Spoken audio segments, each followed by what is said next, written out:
Olá para todos, sejam muito bem-vindos ao podcast Agrotalk. Eu sou Ângela Ruiz, jornalista, podcaster e produtora de conteúdo agro aqui na Climatempo.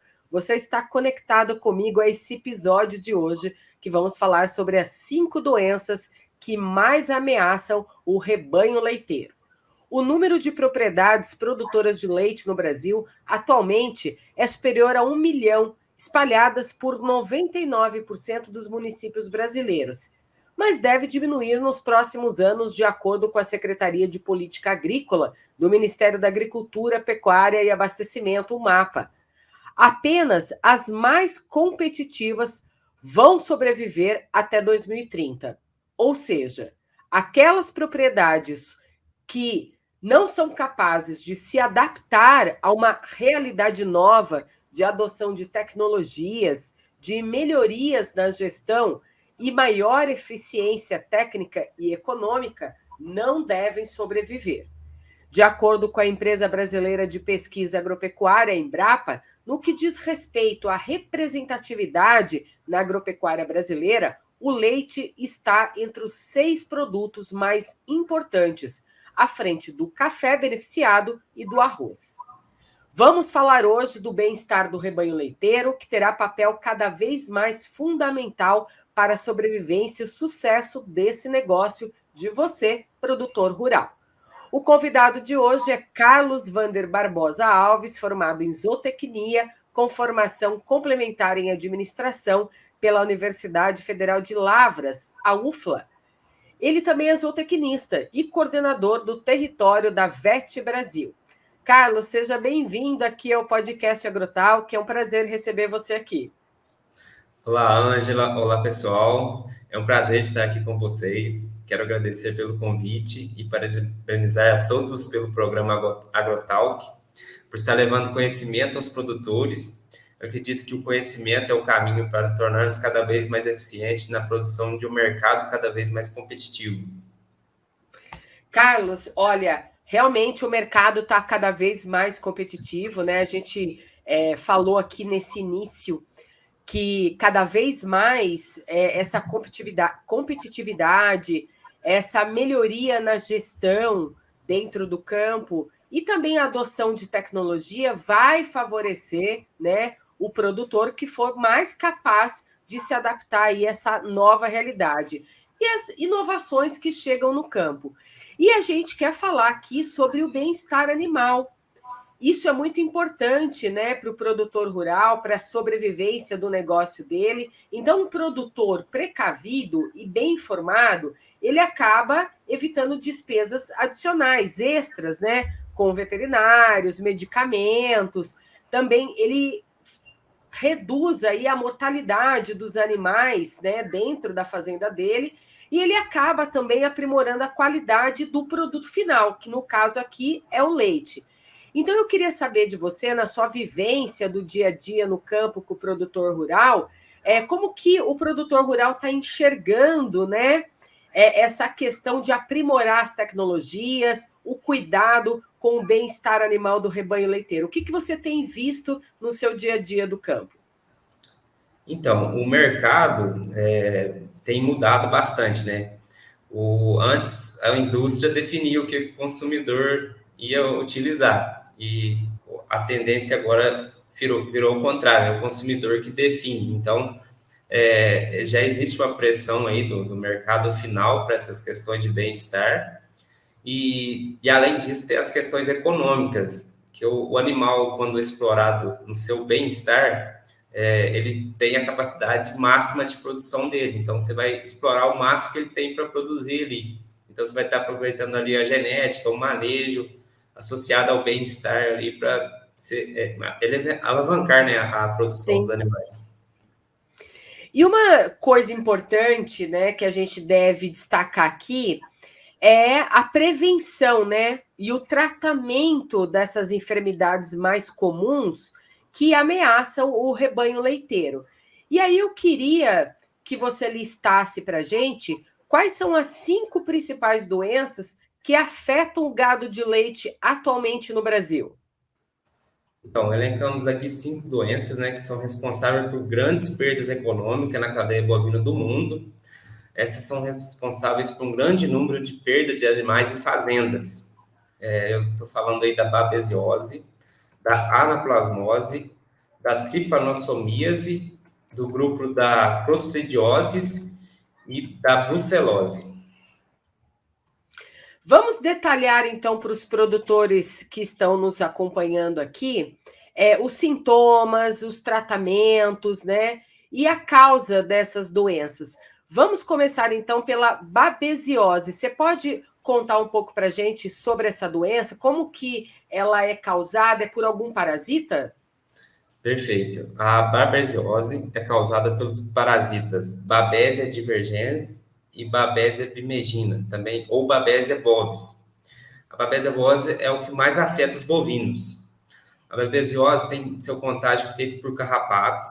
Esse parasita provoca a destruição das hemácias, que são células sanguíneas responsáveis pelo transporte de oxigênio. Com isso, o animal perde a capacidade de absorver os nutrientes dos alimentos, o que leva à falta de ar e anemia, podendo levar o animal a óbito. Os sintomas mais comuns são fezes mais escuras, fedidas e pegajosas. A urina também fica mais concentrada. O animal também pode ter febre e perda de apetite.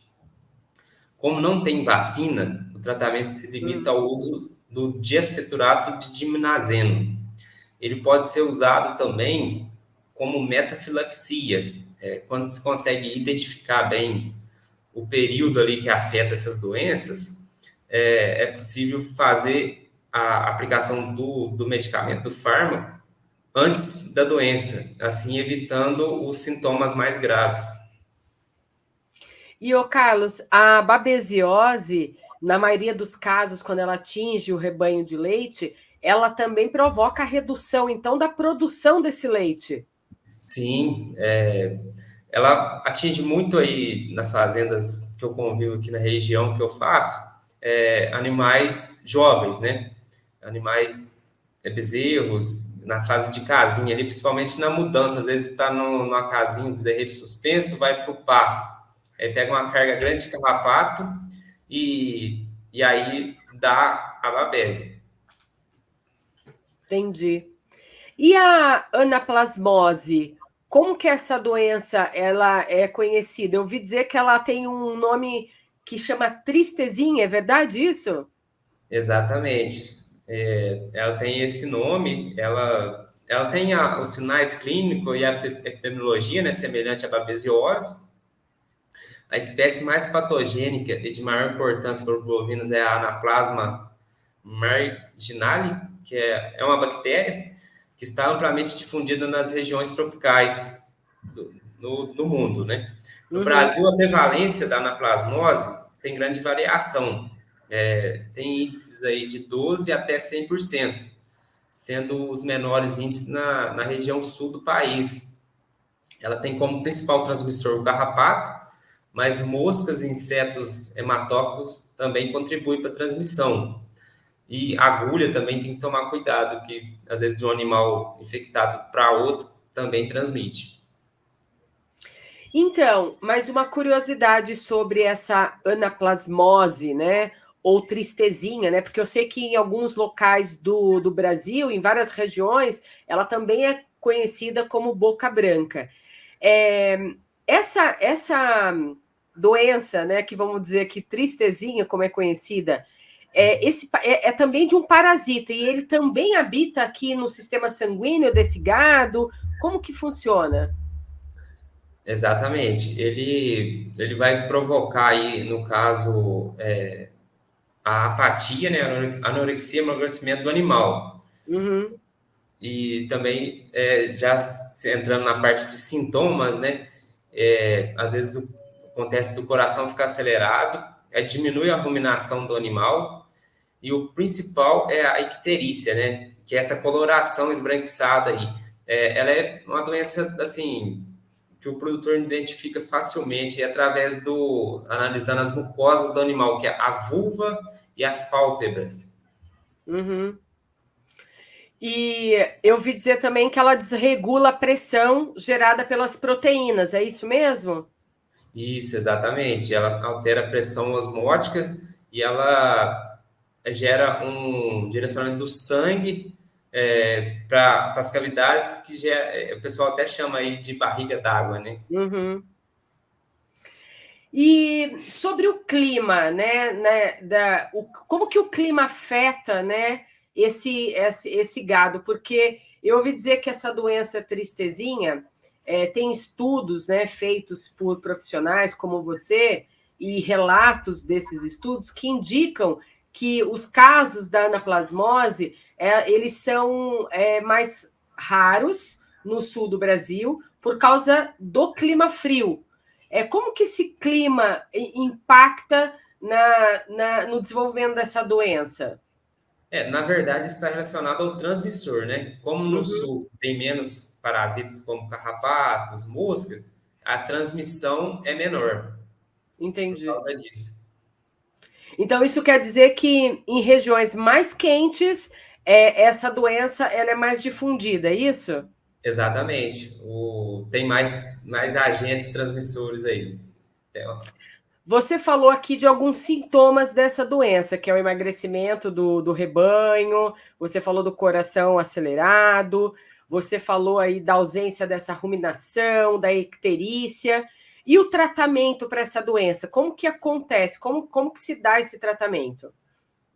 além do uso da oxitociclina, também é recomendado o uso de vitaminas, principalmente a B12, aí, que ajuda na produção de hemácias.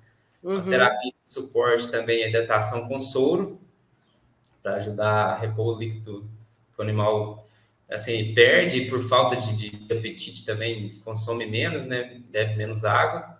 E essa doença, se detectada de forma precoce, o animal volta a ficar saudável com menos de 10 dias de tratamento. então é importante que o produtor rural fique de olho, porque quanto mais cedo detectar a doença, mais fácil é o tratamento. Exatamente. Para você ter uma ideia, um caso prático aí, porque os animais jovens, falando aí, babés e anaplasmose, as duas são bem assim, até difícil de diferenciar no campo aí no dia a dia. Mas os animais jovens respondem melhor ao tratamento. Quando se tem, eu vou até trazer um caso aqui. Uhum, Foi uma fazenda na região de Mato de Deus. O produtor estava com os animais presos no galpão, animais aí no novilhas, né? Tava até prenhe algumas.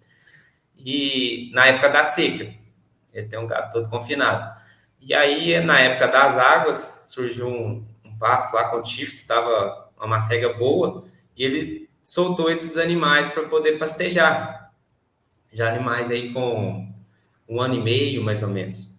E aí, esses animais entraram em contato com a carga grande de carrapato que tinha lá. E aí começou a morrer rapidamente. E aí ele me ligou, eu já desconfiei, e aí a gente entrou com a metafilaxia, que é o tratamento geral de todos os animais, com diaceturato de diminazeno, para evitar os sintomas mais graves, porque quanto mais velho o animal, mais difícil de se recuperar e mais quando aparece sintoma, às vezes já é tarde demais, não dá tempo, sabe? uhum. Aí, às vezes, por exemplo, para você ver no animal adulto, você tem que estar conferindo aí, ferindo a temperatura, às vezes de manhã e de tarde, para você dar tempo de pegar e fazer o tratamento. Aí, nesses casos, a metafilaxia é uma ferramenta muito interessante. Sim. Agora eu quero falar da próxima doença que tem um nome muito difícil de ser pronunciado, que é a trypanosomiase. Falei certo, Carlos? Isso mesmo, exatamente. E ela é conhecida como doença de Chagas. Sim, ele é um protozoário, né, do gênero Trypanosoma, que ataca a corrente sanguínea dos animais e rouba seus nutrientes. No Brasil, a espécie de maior relevância para os bovinos é o Trypanosoma vivax, que provoca o estado mais grave da doença. A Uhum, transmissão se dá por meio de moscas hematófagas, que se alimentam de sangue, as moscas aí de novo, né? sim. Principalmente a mosca do chifre, né? Ela também pode ser transmitida por seringas contaminadas. Às vezes, Novamente, também as seringas entrando aí, né, nessa exatamente. contaminação. Às vezes vaca, né? O Curral que faz o uso de ocitocina é danado aí para se não não trocar as agulhas, Uhum. transmite muitas doenças, não só ela. Pelo jeito, o produtor rural aí tem que ter um estoque bom de seringas aí, de agulhas, né? Porque o reaproveitamento dessas agulhas pode levar aí a outros problemas e a transmissão de outras doenças para o gado, né? Exatamente, é um custo aí que acaba, uma economia que não vale a pena, né? Sim. E como que esse protozoário se aproveita assim da vulnerabilidade do animal? Quando isso acontece? Então, nos rebanhos leiteiros, o período de maior desafio da fêmea é no parto, né? Que ela Uhum, tem um desgaste muito grande, principalmente no pós-parto, que ela muda totalmente o metabolismo ali e tá voltando. Nesse período é onde que acontece mais prevalência. E uhum, assim, é triste quando pega uma fazenda que pega, assim, porque o tratamento é muito caro, o exame também é muito caro, então acaba que às vezes você tem que tratar todos os animais e fica num custo elevado. Eu já tive cliente aí que encerrou a produção por causa disso. E ela uhum. também é de muito difícil identificação, sabe? Às vezes até que vai descobrir, se perde muitos animais. Esse cliente mesmo ficou lá, assim, de 3 a 5 meses ali, desconfiava de outra coisa, fazia um tratamento, igual os animais ficavam fracos, né? Tentava ali Uhum. fazer uma terapia de suporte com vitaminas, um modificador, um ADE, e sem respostas, até que, assim, foi fazer o exame, já tinha tido uma perda grande dos animais, e ele acabou saindo aí do mercado por causa dessa doença. Quais são os sintomas assim mais comuns dessa doença? Então, os mais comuns são febre, anemia intensa, o animal fica muito fraco, perde muito peso, fica muito magro mesmo, assim, até se definhar todo e vir a óbito. Os É bem animais têm. parecido, é bem parecido com os sintomas das doenças anteriores até que a gente falou, né, aqui. Sim, tem alguma semelhança, sim. Sim, por isso que talvez seja difícil de identificar, né, entre uma e outra doença. Exatamente, às vezes até que se defina, né, faça um Uhum. diagnóstico da doença que foi, às vezes acontece muitas perdas, né, até esse tempo aí. Tem algum outro sintoma que diferencia dos outros? Olha, ela apresenta lacrejamento excessivo Uhum. e inchaço nos cascos e vermelhidão. Sim. Aí já é um diferencial em relação às outras. E o tratamento para essa doença? Então, como não possui vacina, o medicamento indicado pela Embrapa é o desidratado de diminazene, como tratamento. Já o suporte é o tratamento de suporte é o acetulato de diminazeno. Já o Uhum. curativo é o cloreto de isometadinho, 2%. Tá. Essa porcentagem, vocês, zootecnistas, os médicos veterinários que estão lá com o produtor rural no campo, já sabem a dosagem certa de ser aplicado no dia a dia, né? Tem um produto comercial aí já que já vem na concentração e todas as Uhum. especificações já. Sim. Então vamos falar da quarta, né, doença também que atinge aí o rebanho de leite, que é a clostridiosis. Explica para a gente como que ela é causada, também por bactéria? Sim, também são as intoxicações, né, causadas por bactérias do gênero Clostridium. Uhum, Essas estão entre doenças que mais matam bovinos no Brasil. E assim, trazendo aqui, às vezes o produtor na correria do dia a dia, né, não monta, às vezes não tem um calendário vacinal, uma data definida. Às vezes acontece muitas das vezes, às vezes morre um animal com sintoma ali suspeito, aí vai e realiza a vacinação do gado todo. Aí fica protegido, bacana. Só que antes do tempo da revacinação, às vezes acontece de passar. Aí só quando morre outro animal que às vezes vai refazer a vacina. Então o calendário vacinal é muito importante aí para a gente trabalhar com a prevenção. E essa doença, ela, como que o produtor identifica ela? Porque o animal ele se contamina como com a clostridioses? Então, as principais doenças dessa classe são o botulismo, o tétano, a Uhum. gangrena gasosa e o carbumo sintomático.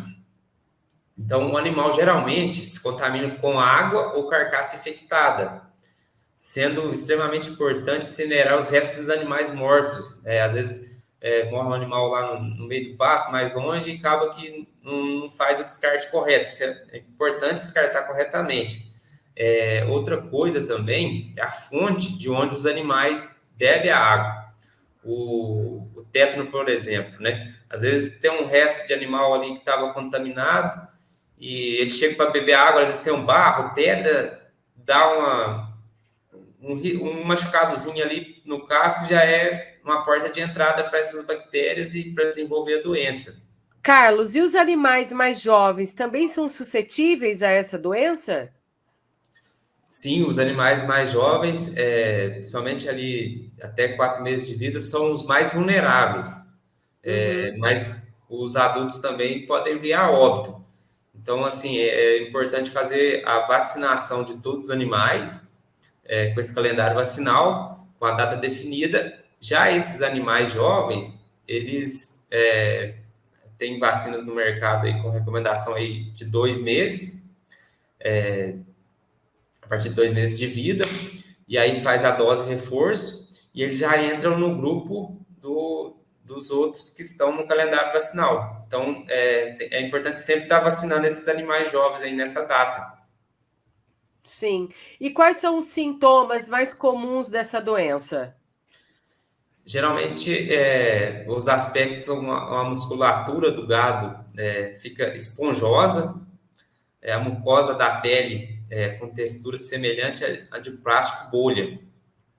O Sim. tétano traz como característica, eles falam, o animal fica na forma de cavalete, fica com a frente enrijecida e o quarto traseiro ali amolecido, sabe? Sim.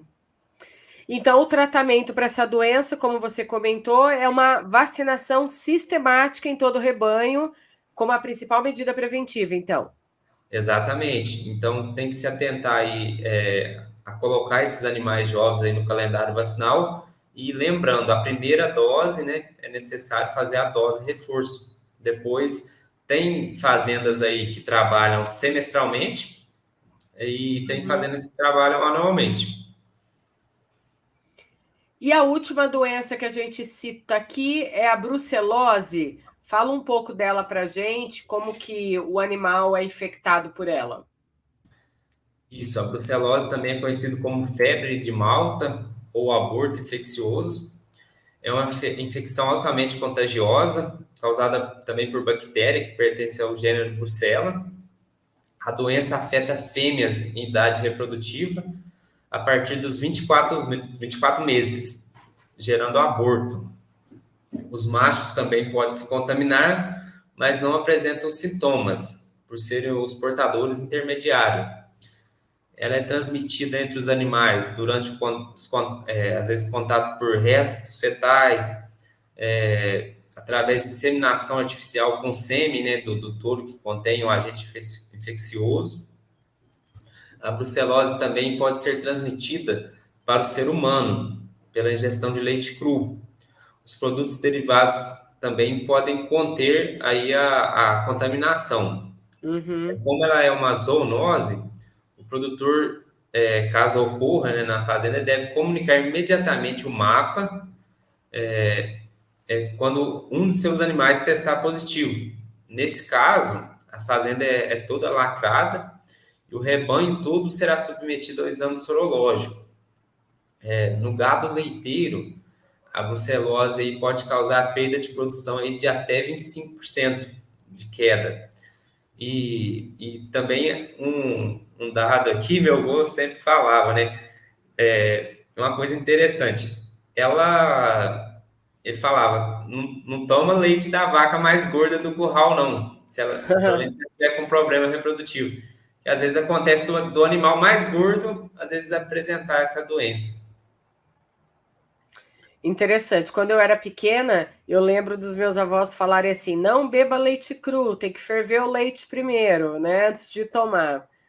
Mas conta pra gente Tem sobre o fundamento, né? sintoma. Hã? Tem fundamento aí. Tem fundamento, né? Mas olha só, e os sintomas dessa brucelose? Como que o produtor detecta, né, se aquele gado está apresentando sinais da doença? Então, nas fêmeas, né, os principais sinais são repetição de cio, essa vaca repete muito cio, ela pode soltar aí corrimento vaginal e nascimento prematuro, aborto, acontece muito aborto, principalmente no terço final da gestação. Então, o produtor tem que ficar sempre de olho nesses sintomas aí para identificar a brucelose. E o tratamento para essa doença, como é feito? Então, ela não tem cura, né? Ela é uma Uhum. doença altamente infecciosa. A melhor forma de se evitar a ocorrência é através da vacinação, que é uma vacinação obrigatória, né? Ela é, ela é feita em fêmeas de 3 a 8 meses, através da vacina B19, com a letra V e o ano, né? O último número do ano, na face direita. Mas às vezes, se ocorrer, por exemplo, do produtor, às vezes, né, um animal ou outro ali escapou, passou dos 8 meses, esse animal tem que ser submetido a outra vacina, que é a RB51, pois a questão de sorologia, né, ela tem uma diferença da outra. Ela não vai, é, ela não deixa, né, quando fizer um exame de brucelose, causar um falso positivo, sabe? Sim. Então, a vacina é a melhor forma aí de prevenir. E aí, no Sim. caso, quando passa, né, desses 8 meses, aí a marcação já é do lado esquerdo. Uhum. A vacina, então, ela dá maior imunidade a essa fêmea, certo? Sim, ela vai estar protegendo aí, se a casa ela entrar em contato, né, com o transmissor, ela vai ter imunidade suficiente aí para combater antes de virar a doença. Uhum. É muito importante a gente trazer essa discussão aqui das 5 doenças mais comuns para o rebanho leiteiro, porque a gente está numa época, né, onde o produtor rural está muito preocupado aí não só com a vacinação, mas também com o bem-estar animal e com a produção, né, dele no campo, que essa produção também vai chegar aí às distribuidoras, né, às empresas, às indústrias de leite e posteriormente ao consumidor.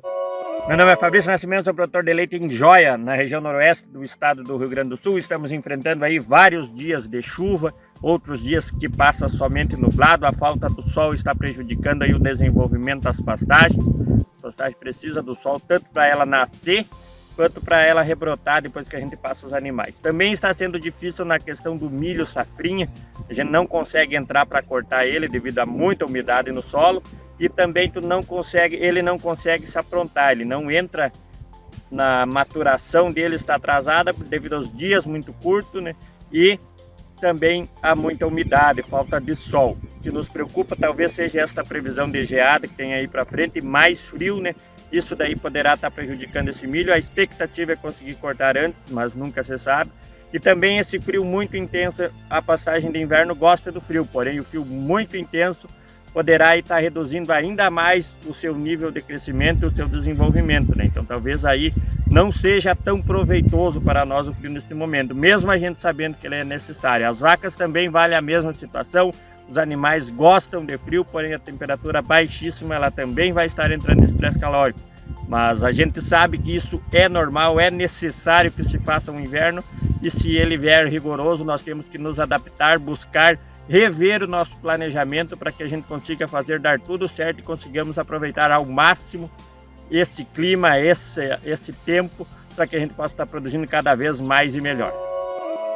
A gente está chegando aqui no final desse podcast, mas eu não posso deixar de perguntar para você se você Tem mais alguma dica que você pode deixar para o produtor que está nos ouvindo a respeito aí dessas doenças, sintomas, tratamento, ou até mesmo uma dica de algo que você já viu no campo, presenciou, vivenciou junto com o pecuarista? Então, com esse mercado aí muito competitivo, né, que a gente tem hoje, a gente tem que ir na busca aí de sempre prevenir, né, para não precisar remediar. Então, às vezes, é importante estar montando um calendário vacinal na fazenda e seguir ele corretamente. Mas por mais que monte o calendário, às vezes ocorre, né, de ter animais doentes, então é importante sempre estar com todas as ferramentas aí para identificar bem qual que é a doença, né? E aí sim você vai estar fazendo o tratamento mais correto possível. E essa identificação, quanto mais prévia, maior a chance de cura do animal. E assim, atentar também às normas, né, que tem aí, por exemplo, sempre vacinar a brucelose, né? Sempre vacinar no período correto. E são essas principais dicas que eu queria deixar aí. Sim. Carlos, uma última pergunta. Eu imagino que o produtor que fique atento às doenças, aos sintomas, mas também tem aquele produtor que é bastante precavido. E esses produtores rurais sempre estão de olho, né, para manter ali a produção leiteira em dia. Esses produtores que mantêm em dia, eles também recebem um selo, na verdade, um selo que atesta ali a qualidade daquele produto, do gado livre de doenças. Isso existe, certo? Sim, o mercado, como até a gente comentou no início, tem valorizado cada vez mais isso. Eu acredito que a tendência é crescer isso daí, sabe? Uhum. Às vezes, eu imagino aí que num futuro não tão longo, às vezes o consumidor vai chegar lá com o produto e saber de qual que é a fazenda, né, que está vindo aquele leite ou aquele derivado do leite ali que ele Sim, está consumindo. pela rastreabilidade, né? Exatamente. Tá joia. Olha, adorei o nosso bate-papo hoje aqui no podcast Agrotalk, trazendo aí essas informações, né, de conhecimento para o produtor. E agradeço muito a sua participação. Espero contar com você aqui outras vezes, trazendo para a gente aí outras dicas de prevenção aí e falando sobre o bem-estar animal. Claro, estou à disposição. Espero poder contribuir aí com muitos produtores, né? E parabéns pelo seu trabalho. Continue firme aí, que é muito importante aí na cadeia do mundo agro aí. Muito obrigada. Estamos aqui para levar o conhecimento para o produtor rural e trazendo vocês aí, né, do setor, pessoas também ligadas aí às universidades, à academia, para trazer aqui esse conhecimento para nós, dividindo aí com o produtor rural. Muito obrigada. Até a próxima, Carlos. Até a próxima. Abraço. Tchau, tchau. Tchau.